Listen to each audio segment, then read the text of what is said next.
Apa kabar semuanya? Saya percaya hari-hari ini tidak mudah bagi kita semua, tapi saya bersyukur karena Tuhan selalu memberi kita kekuatan. Dan hari ini saya akan menyampaikan firman Tuhan dengan judul khotbah Menemukan Kekuatan. Suatu hari ketika Yesus selesai memberi makan 5.000 orang, di dalam Matius 14 ayat ke-22-33, Yesus menyuruh murid-muridnya menyeberang duluan sementara Yesus naik ke bukit untuk berdoa. Mari kita baca sama-sama kisahnya dalam Matius 14 ayat ke-23. Dan setelah orang banyak itu disuruhnya pulang, Yesus naik ke atas bukit untuk berdoa seorang diri. Ketika hari sudah malam, ia sendirian di situ. Ayat 24. Perahu murid-muridnya sudah beberapa mil jauhnya dari pantai dan diombang-ambingkan gelombang karena angin sakal. Kira-kira jam 3 malam, datanglah Yesus kepada mereka berjalan di atas air. Ketika murid-muridnya melihat dia berjalan di atas air, mereka terkejut dan berseru, "Itu hantu!" Lalu berteriak-teriak karena takut. Tapi segera Yesus berkata kepada mereka, "Tenanglah, aku ini, jangan takut." Ayat 28. Lalu Petrus berseru dan menjawab dia, "Tuhan, apabila Engkau itu, suruhlah aku datang kepadamu berjalan di atas air." Kata Yesus, "Datanglah." Maka Petrus turun dari perahu dan berjalan di atas air mendapatkan Yesus. Tetapi ketika dirasanya tiupan angin, takutlah ia dan mulai tenggelam, lalu berteriak, "Tuhan, tolonglah aku." Segera Yesus mengulurkan tangannya memegang dia dan berkata, "Hai orang yang kurang percaya, mengapa engkau bimbang?" Lalu mereka naik ke perahu dan angin pun redalah. Dan orang-orang yang ada di perahu menyembah dia, katanya, "Sesungguhnya engkau anak Allah." Manusiawi sekali untuk Petrus merasa takut ketika dia tersadar bahwa dia sedang berjalan di atas air. Kendati pun Yesus yang telah menyuruh Petrus untuk datang, tapi Petrus juga sudah berhasil berjalan di atas air beberapa langkah. Ketika dirasakan angin, dia tersadar bahwa dia sedang berjalan di atas air. Saya bisa bayangkan kalau saya di posisi Petrus, saya juga pasti akan mulai takut dan tenggelam. Ketika kita ada di air, kalau kita takut, kita malah akan tenggelam, katanya. Nah, mengapa Yesus berkata, "Hai orang yang kurang percaya, mengapa engkau bimbang?" Bukankah manusiawi untuk Petrus merasa takut ketika dia sadar dia sedang berdiri di atas air? Karena itu bukan pertama kalinya mereka berada di tengah lautan di perahu yang diterpa badai.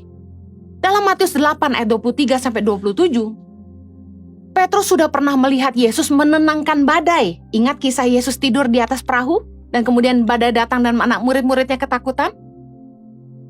Bukanlah pengalaman pertama bagi Petrus bersama dengan Yesus di tengah-tengah badai, di tengah lautan. Petrus sudah pernah melihat Yesus menenangkan badai. Tetapi ketika Yesus menyuruh Petrus datang berjalan kepada Yesus di atas air, bagi Yesus dia orang yang kurang percaya karena dia masih bimbang. Ada pepatah berkata, "Seeing is believing." Kita lihat baru percaya. Mari kita lihat murid-murid Yesus. Mereka yang pernah hidup bersama dengan Yesus, mereka yang melihat dengan langsung apa yang Yesus lakukan, segala keajaiban, mukjizat yang Yesus lakukan. Tapi berkali-kali murid-murid Yesus gagal untuk percaya. Berkali-kali Yesus menegur mereka karena mereka bimbang dan tidak percaya.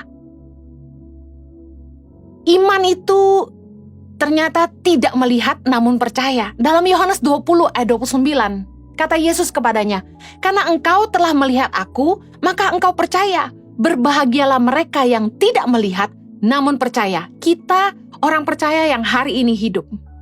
Kita tidak lihat Yesus seperti murid-muridnya, mengalami Yesus muka dengan muka. Tapi hari ini, Yesus berpesan, berbahagialah mereka yang tidak melihat, namun percaya. Kita yang tidak lihat langsung. Tapi kalau hari ini kita bisa punya iman dan percaya. Meskipun kita tidak melihat, kita harus yakin bahwa seperti Tuhan menyertai murid-muridnya, Tuhan Yesus yang sama menyertai kita hari ini. Seperti Petrus mengalami ketika dirasakannya tiupan angin, lalu dia mulai takut dan tenggelam. Seringkali ketika kita menghadapi badai kehidupan, yang kita rasakan adalah ujiannya, tapi kita nggak rasakan kehadiran Tuhannya. Padahal kalau kita percaya bahwa Yesus tidak pernah meninggalkan kita, bahwa rohnya tinggal di dalam kita, bahwa Tuhan selalu menjaga kita. Kita harusnya selalu tetap bisa merasakan Tuhan di tengah-tengah penderitaan. Kita harusnya tetap bisa merasakan kehadiran Tuhan yang setia dan tidak pernah meninggalkan kita di tengah badai kehidupan. Tapi seperti Petrus yang ketika dirasa angin dan dia mulai takut, kita sering fokus kepada persoalan, kita fokus kepada masalah, kita fokus kepada badai, dan kita lupa kehadiran Tuhan. Meskipun kita sudah mengalami banyak kebaikan dan pertolongan Tuhan, tapi seringkali waktu kita menghadapi ujian, badai kehidupan, kita masih takut, kita masih khawatir, dan kita tidak percaya.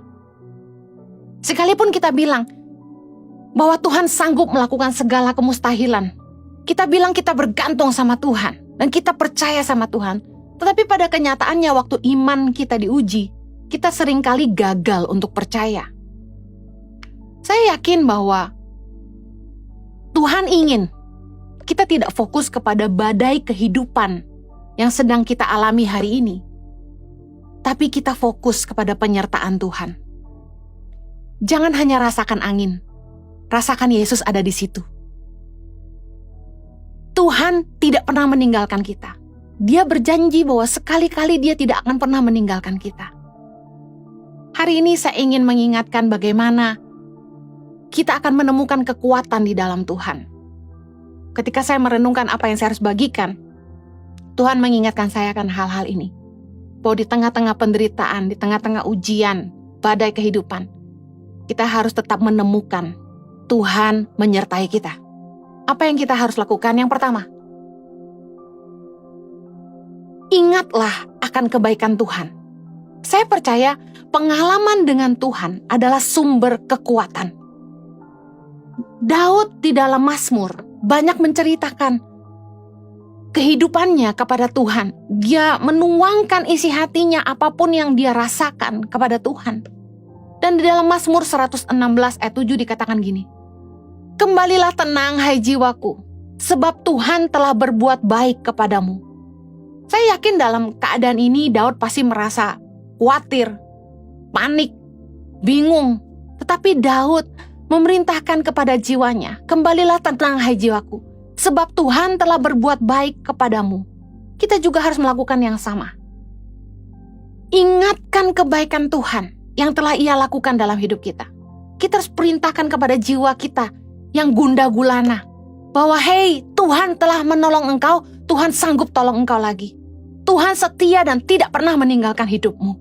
Tuhan sanggup melakukan apapun, bahwa Tuhan sanggup bekerja melampaui semua apapun yang kita sanggup pikirkan maupun doakan. Mari kita belajar dari Daud bagaimana dia membangkitkan imannya. Kita harus membangkitkan iman kita dengan mengingatkan jiwa kita akan kebaikan Tuhan. Mazmur 103 dengan judul perikop, "Pujilah Tuhan, hai jiwaku." Ayat kedua berkata gini, "Pujilah Tuhan, hai jiwaku, dan janganlah lupakan segala kebaikannya. Dia yang mengampuni segala kesalahanmu, yang menyembuhkan segala penyakitmu. Dia yang menebus hidupmu dari lubang kubur, yang memahkotai engkau dengan kasih setia dan rahmat. Dia yang memuaskan hasratmu dengan kebaikan, sehingga masa mudamu menjadi baru seperti pada burung Raja Wali." Anda mungkin pernah mendengar sebuah lagu yang berkata begini, "Ingat kasih-Nya, ingat kebaikannya, dan anugerahnya, selamatkanku." Saya selalu nyanyikan lagu ini ketika saya lagi lemah.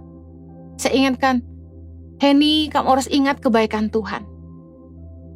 Kita harus sering-sering ngomong sama diri kita sendiri, kepada jiwa kita. Kita harus menguasai jiwa kita. Jangan biarkan kekhawatiran dan ketakutan yang memerintah hidup kita. Kita harus ingatkan kepada jiwa kita, "Hai jiwaku, janganlah lupakan segala kebaikan Tuhan." Tanpa Tuhan kita ada di mana hari ini? Kalau bukan karena Tuhan, saya mungkin akan jadi orang yang telah sia-sia hidupnya. Entah kemana berakhirnya. Kalau bukan Tuhan yang telah menyelamatkan saya, mungkin hari ini saya nggak tahu hilang di antah berantah. Saya percaya Anda seperti saya. sama-sama ngalami bahwa Tuhan itu baik dan setia. Tuhan tuh gak pernah tinggalin kita. Kita harus ingatkan kepada jiwa kita. Ingatlah akan kebaikan Tuhan.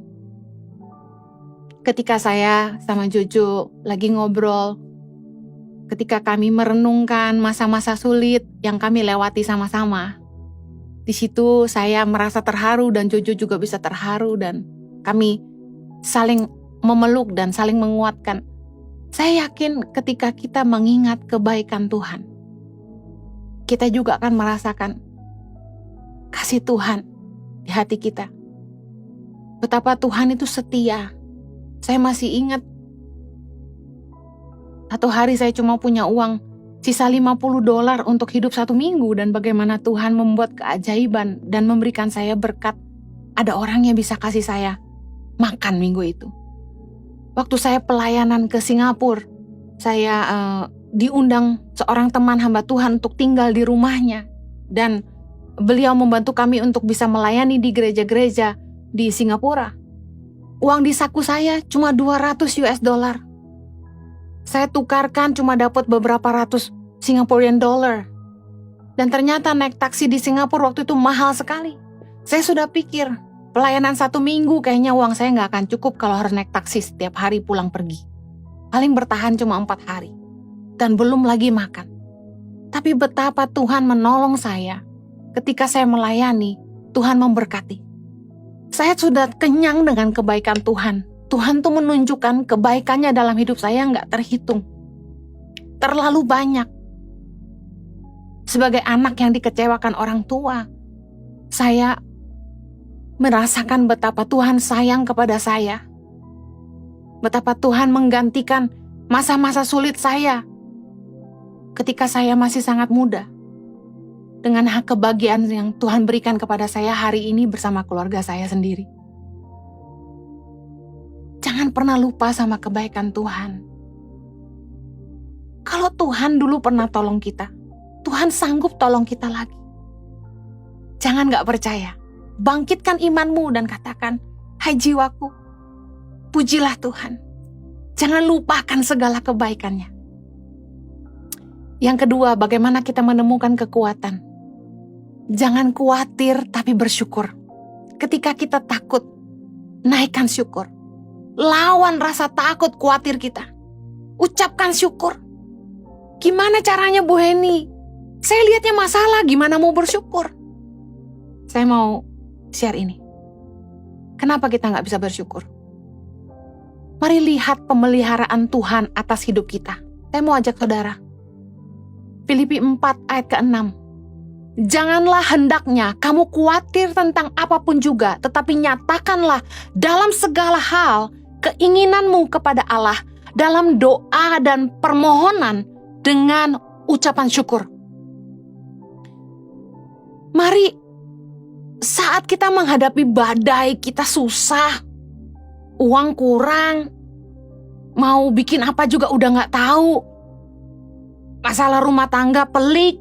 Saya mau katakan begini, justru saat kita khawatir, saat kita takut dan kita banyak persoalan, adalah saat terbaik kita datang sama Tuhan, menyatakan semua hal keinginan kita kepada Tuhan, dan kita naikkan ucapan syukur. Saya percaya bahwa korban syukur itu menyenangkan hati Tuhan. Bahwa di tengah-tengah penderitaan, kita masih bisa bersyukur kepada Tuhan.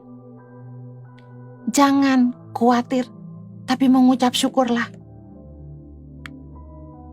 Kebanyakan kita itu khawatir tentang hal-hal yang belum tentu terjadi. Kebanyakan tuh kita berasumsi sendiri lalu kita takut sendiri. Kita khawatir tentang hal-hal yang ada di depan yang belum tentu terjadi. Tapi kita udah khawatir hari ini. Matius 6 ayat 34 berkata, sebab itu janganlah kamu khawatir akan hari esok.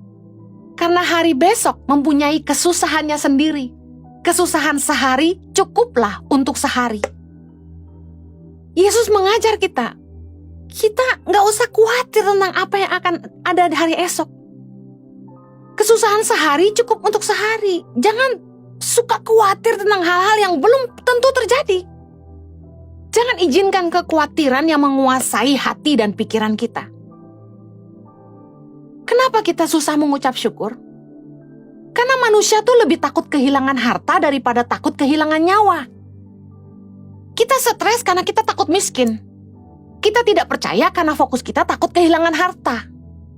Padahal kalau kita mau lihat sebenarnya Tuhan sertai kita. Hari ini kita masih hidup. Kita masih bisa makan. Kita masih punya tempat tinggal. Kita tidak telanjang. Kita masih punya keluarga yang sayang sama kita.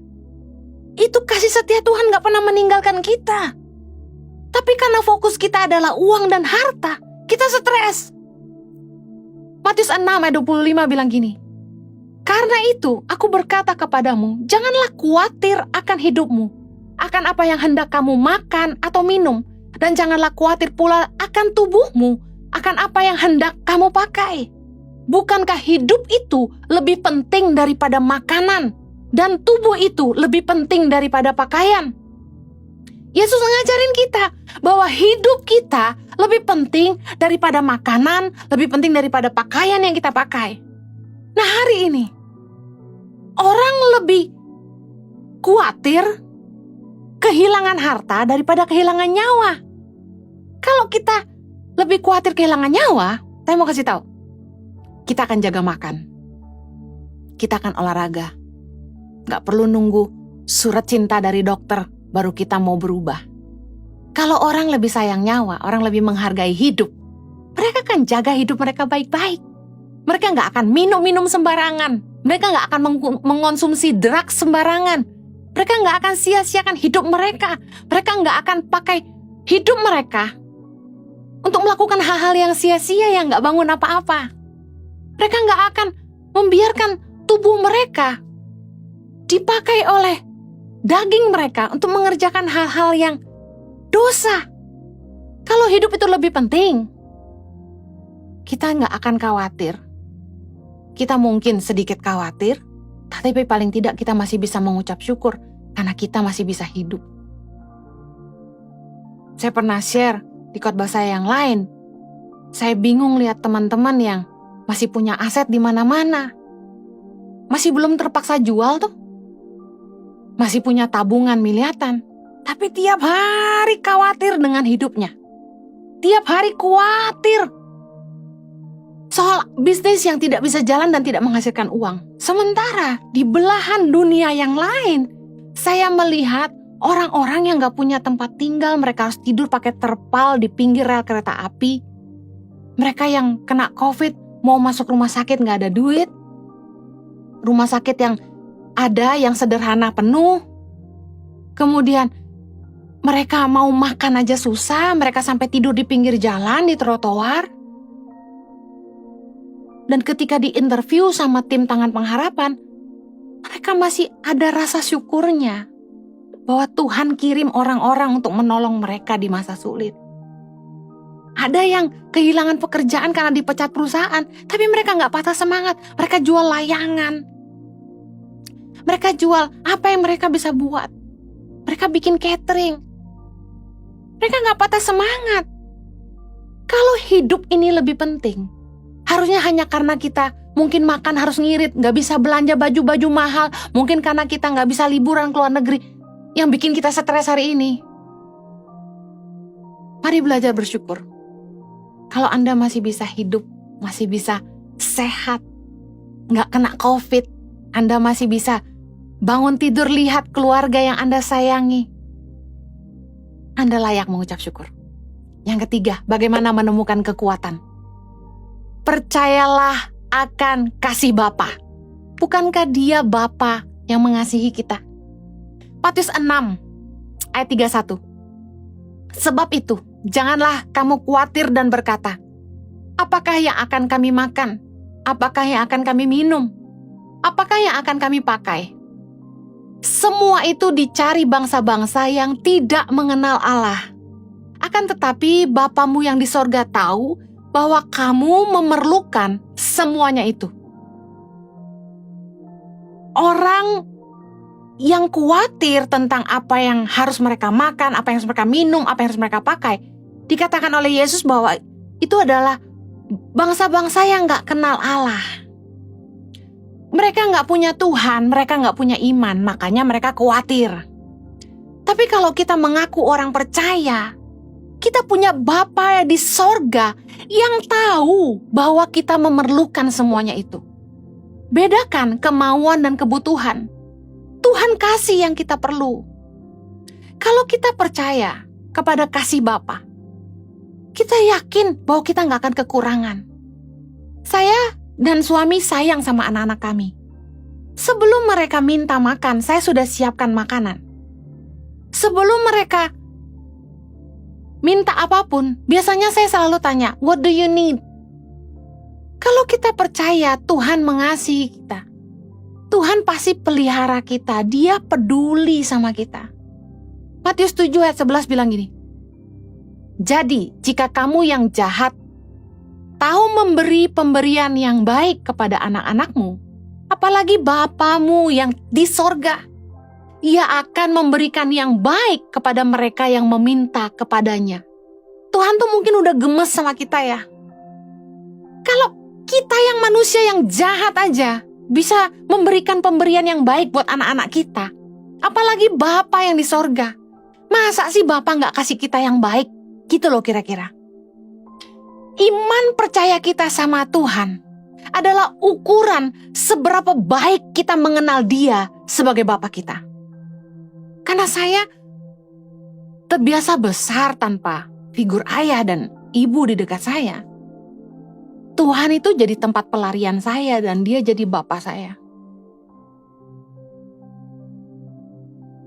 Saya selalu bilang sama Tuhan, I cannot live without you. Ada satu lagu favorit yang saya sering nyanyi dulu. How could I live without you? Gimana aku bisa hidup tanpa Engkau Tuhan? Percayalah akan kasih Bapa. Tuhan tuh sayang sama kita. Lebih daripada orang tua kandung kita. Saya mau akhiri dengan kesaksian ini. Tuhan kirim saya seorang papa angkat ya. Saya panggil Daddy. Dia tinggal di Sydney, Australia. Orangnya baik, murah hati. Meskipun bukan anak kandung, anehnya, Tuhan tuh kasih dia kepekaan untuk dia ngerti kalau saya ada butuh. Saya tuh tipe anak yang gak pernah minta-minta. Dari kecil gak pernah nuntut apa-apa sama orang tua. Gak pernah minta ini, minta itu. Dikasih ya terima. Dikasih apa aja gak pernah komplain. Selalu bilang terima kasih. Dan aneh sekali, terjadi beberapa kali ketika saya punya kebutuhan yang agak besar. Tiba-tiba ayah angkat saya ini bisa WA dan tanya, "Kamu lagi butuh apa?" Dan tiba-tiba dia bisa transfer uang. Persis seperti yang saya butuhkan. Dan saya bersyukur gini, nggak mungkin ada seorang ayah yang bukan ayah kandung bisa mengasihi kita sedemikian kalau bukan Tuhan yang menggerakkannya. Tuhan itu mengasihi kita. Dan Tuhan itu ngajarin saya tentang kasihnya lewat figur ayah angkat saya. Betapa dia peduli apa yang saya butuhkan. Betapa dia ingin kasih saya yang terbaik. Sampai kadang-kadang saya yang nolak, gak mau. Saya mau bilang gini, Bapa di sorga itu sayang kita. Tuhan tuh peduli sama hidup kita. Jangan gak bersyukur. Tentu dengan banyaknya tantangan, kebutuhan, dan sebagainya, kita mungkin takut, khawatir. Tapi mari dengar firman Tuhan. Ketika rasa takut itu datang, ingatkan jiwamu akan kehadiran Tuhan. Ingat akan kebaikan Tuhan. Kalau Tuhan pernah tolong engkau di masa yang lalu, Tuhan sanggup tolong engkau hari ini. Sadari bahwa Tuhan sayang sama kita. Bahwa Tuhan gak pernah meninggalkan kita. Seperti Bapa yang mau kasih yang terbaik buat anaknya, demikian Bapa mengasihi kita. Mari jangan jadi lemah. Daripada kita khawatir, mari datang kepada Dia dengan ucapan syukur. Percayalah, Tuhan mau kita belajar hari ini. Hidup itu lebih penting Dari apa yang kita bisa makan, apa yang kita bisa minum, dan apa yang kita bisa pakai.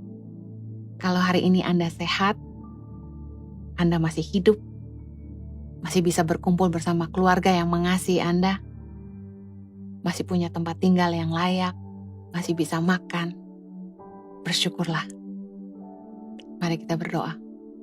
Bapa, hamba bersyukur karena Tuhan boleh kasih setiap kami kekuatan hari ini. Terima kasih Tuhan buat anugerah-Mu. Kalau kami masih sehat, kami bisa kuat. Terima kasih buat kemampuan dari Tuhan untuk menghadapi semua tantangan di depan kami. Hamba-Mu berdoa Tuhan, tolong anak-anak-Mu di dalam pergumulan mereka, supaya mereka belajar mengandalkan Tuhan. Berdoa Tuhan buka jalan, berikan hikmat kepada mereka untuk menyelesaikan masalah mereka Tuhan. Buka jalan bagi usaha mereka yang buntu. Mereka yang butuh pekerjaan Tuhan, tolong supaya mereka boleh menemukan pekerjaan yang tepat dengan potensi mereka. Supaya mereka berbuah dan tajam di situ. Tuhan berkati anak-anak-Mu, hamba-Mu percaya mereka gak akan pernah kekurangan. Bahwa Tuhan akan kirim orang-orang baik menolong mereka. Tuhan terima kasih atas pemeliharaan-Mu bagi setiap kami. Terima kasih Bapa, kami bersyukur Tuhan. Demi nama Yesus kami berdoa. Amen.